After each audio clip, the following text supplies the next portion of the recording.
I think Air France just gets it. In economy, in business, and now I've seen in premium economy as well. It's not about saying that Air France is or isn't better than any other airline, it's simply pointing out that for major carriers these days, there's a delicate balance that they need to make, with their bottom line on one side and the passenger experience on the other. Air France is simply good at that balancing act. By the way, if you're ever curious about how much I paid for this or any other flight, the exact price out of pocket is always in the description. Let me welcome any of you that might be new to the channel. My name is Kevin. I'm here to give you a self-funded and honest look at some of the best, most unique, or simply most popular airlines and hotels in the world, which I've been bringing to you full-time for going on 5 years. I'd love for you to know more about how I do things on the channel, so simply scan the QR code or check out my hundreds of videos to do so. Let's get into the trip report. When I started assembling this video a few days ago, I was very confused because it didn't look familiar at all. Apparently I forgot I was in Atlanta and not New York.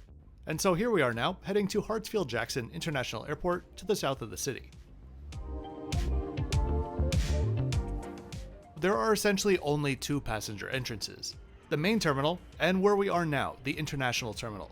Though once airside, it's all commingled together like any other US airport. My one and only criticism of this entire experience was how Air France and Delta juggle their passengers from the booking time until the check-in time. I booked through Air France, my status is through Air France, and yet when I tried to check in online, it wouldn't allow me and forced me to check in on Delta's app with limited functionality. Air France, KLM, Delta, and Virgin now have a joint venture across the Atlantic, so I know why they did this, even if I don't agree with the implementation of it. But for a passenger who isn't in the know, I can see how this would be a very confusing experience. Like, I booked on Air France, why am I checking in with Delta?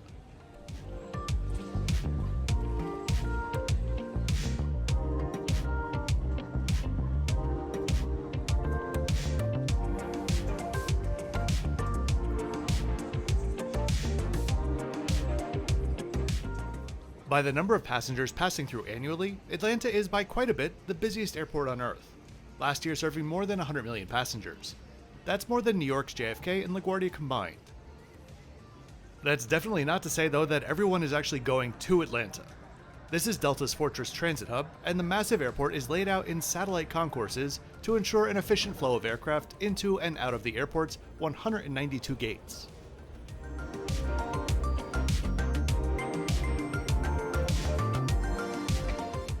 Atlanta is notoriously an expensive airport to depart from, and I made the mistake of waiting too late to book flights back to Southeast Asia. So I did my online flight origami and found a premium economy award ticket that was available for only 38,000 points, if I went to Stockholm. Just to Paris would have been nearly triple that price, so we're going to Stockholm.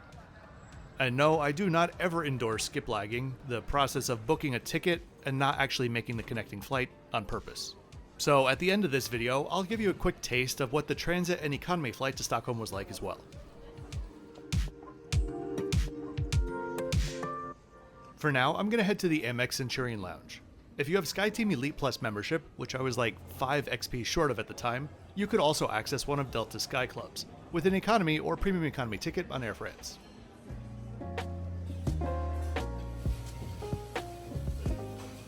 This Centurion Lounge was packed to the gills, but was beautifully done and had a really nice outdoor terrace where I stationed myself with a glass of Pinot for an hour or so. I've done my fair share of criticizing Amex lounges before, finding them to be a bit overhyped, but this one was really good. If you're enjoying the video and would like to support the channel, there are many ways that you can do so. A quick like on the video and subscribe helps videos with the algorithm. You could join my YouTube channel memberships to get early access to some videos and access to all of my community posts. Or you could check out my Patreon, where I post the most and can help you out with any travel-related questions. Whatever you do, thanks for doing it.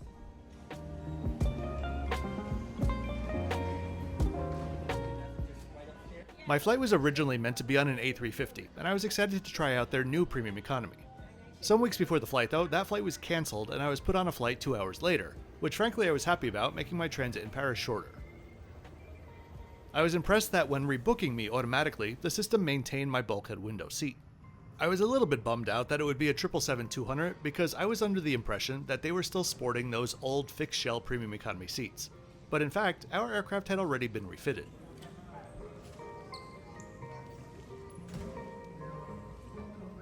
By the time I got to the gate, the staff were already up to $800 bids for passengers to take a later Delta flight, since our flight was overbooked by 14. By the time I was getting on board, they were up to $1,200.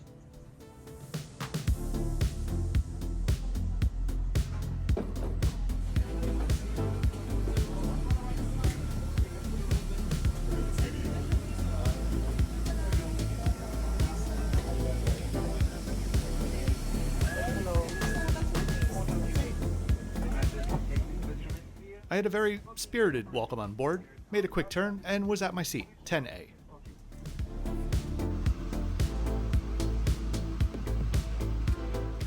The seats are smartly outfitted in a dark navy fabric with a fully adjustable headrest and a few subtle pops of Air France red.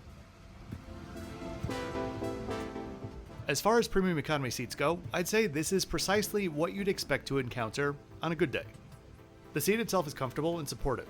It reclines just enough to help you sleep, there's a decent amount of legroom, and most importantly to me, you simply don't feel like you're on top of your neighbor. For premium economy or domestic style first class, I generally try to get the bulkhead so I can easily get in and out without disturbing my neighbor on longer flights. That said, I do actually prefer the experience of a normal seat more, being able to have your carry-on at your feet, storage in the seat in front of you, and the IFE monitor in that same seat. So I guess you can't really go wrong with either.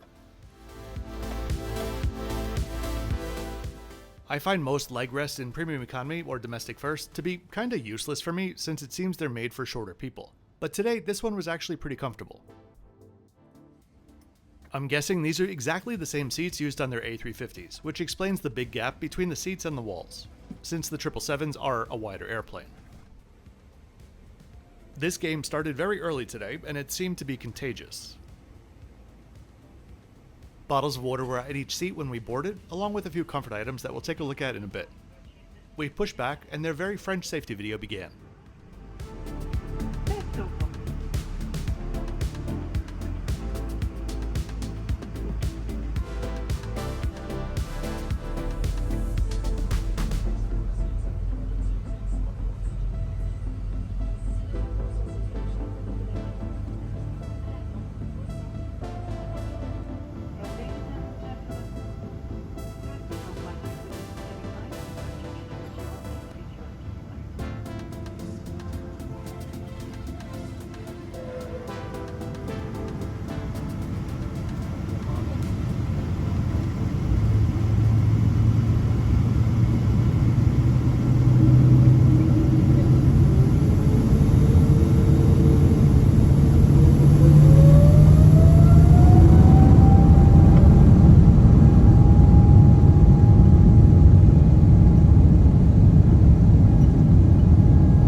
pillow and blanket I thought were a fantastic size and quality for premium economy. Better than what many airlines offer in business these days. The pillow was just plump enough, and the blanket was a soft duvet style.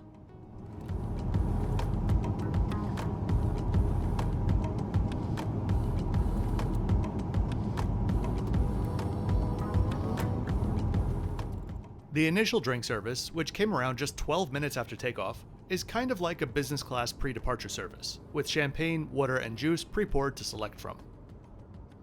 The meal and continuing drink services started efficiently from carts around 30 minutes later. The choices were beef shepherd's pie. Yes, I know, that means it's not a shepherd's pie, don't shoot the messenger, or mushroom ravioli.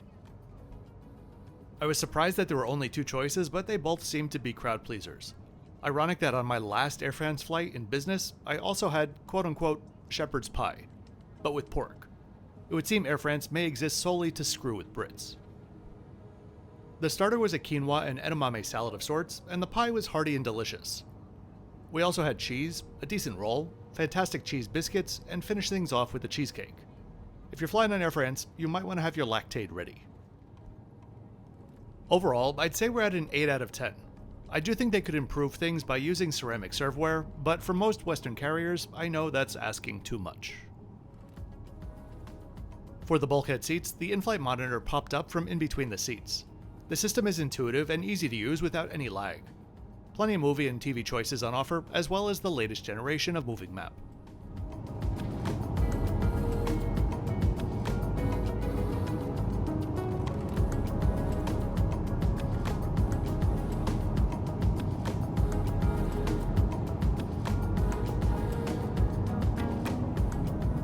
Headphones are decent quality for premium economy, though I still prefer my own. Wi-Fi is also available on board. A plan just for messaging is free to use, and a full flight pass will set you back around €22, which is at the higher side of standard these days. I love that they offer smart-looking amenity kits in premium as well, though I'm never a fan of the toothbrush just rolling around in the pouch naked.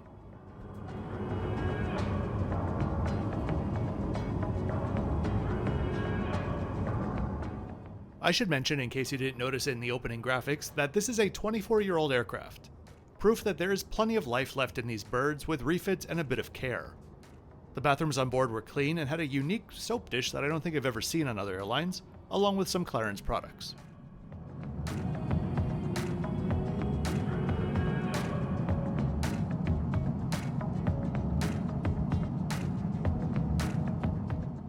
Around 80 minutes before landing, there was a breakfast snack service served, which was conveniently in a little takeaway bag of sorts. I think it's a nice touch, since I'm sure there are plenty on board that would prefer to save the items for later. There was a warm egg pastry, which was really tasty, along with a bunch of other very overly processed bits, including a blueberry muffin, a fruit cocktail, a roll, and juice. Overall, let's go for a 7.2 out of 10. A muffin and a fruit cup that was actually fresh would easily get them up to a 9.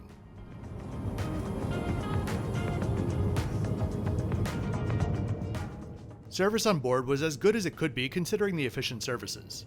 Crew were pleasant, patient, and all naturally good at their jobs.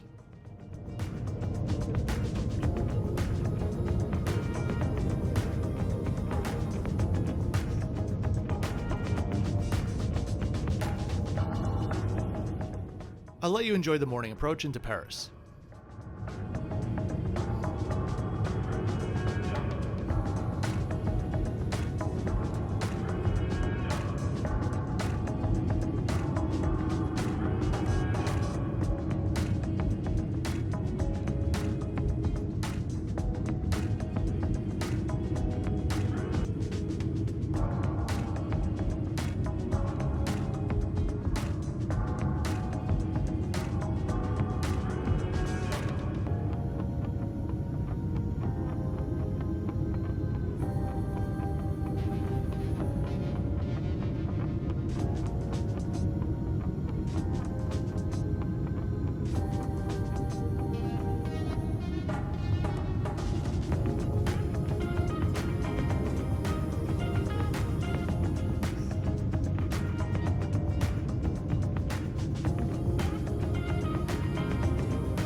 After landing, I had to make my way from Terminal 2E to Terminal 2F, which sounds much easier than it is. Actually, it's not difficult. There's just quite a bit of walking and twists and turns to take before making your way into the Schengen Zone 2F.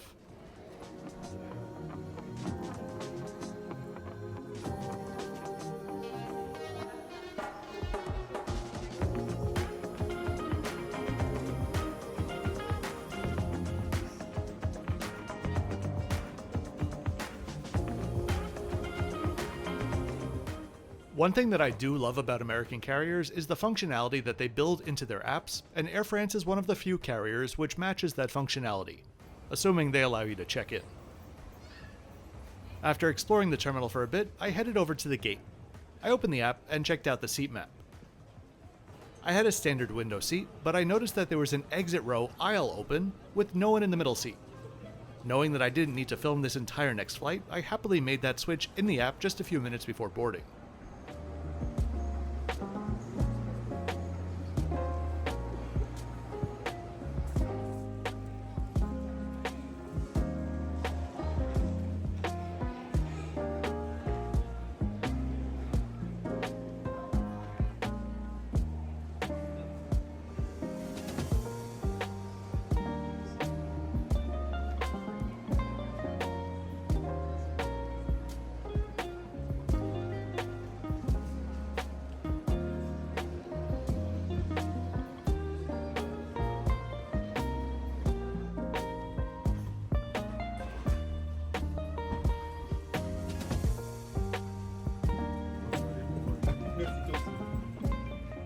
The seats on board are standard short-haul Air France, which compared to many of their competitors in Europe are really a lot more comfortable, with a bit of actual padding and an adjustable headrest for everyone.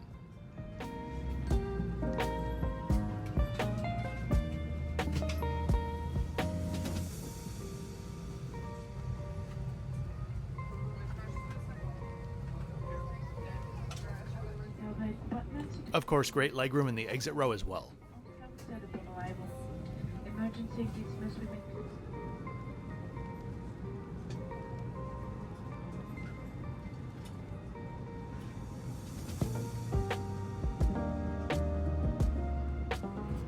In the air, we had a free snack service with a chicken sandwich along with a Madeleine. The sandwich was fine, but everything is made better with a Madeleine. Some tiny but clean bathrooms on board, and before I knew it, we were in Stockholm. Air France is an airline that I look at as the full package. It's not just the onboard experience, it's the app, the branding, the connectivity, the alliance. It's just all really a well-rounded package. And so, I think they deserve to stay in the top spot. Overall, I think they're easily the best European carrier at the moment.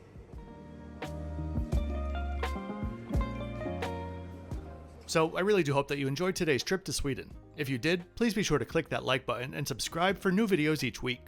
I'll see you next time for my final Mauritius installment from the Intercontinental. As always, thanks for watching until the end.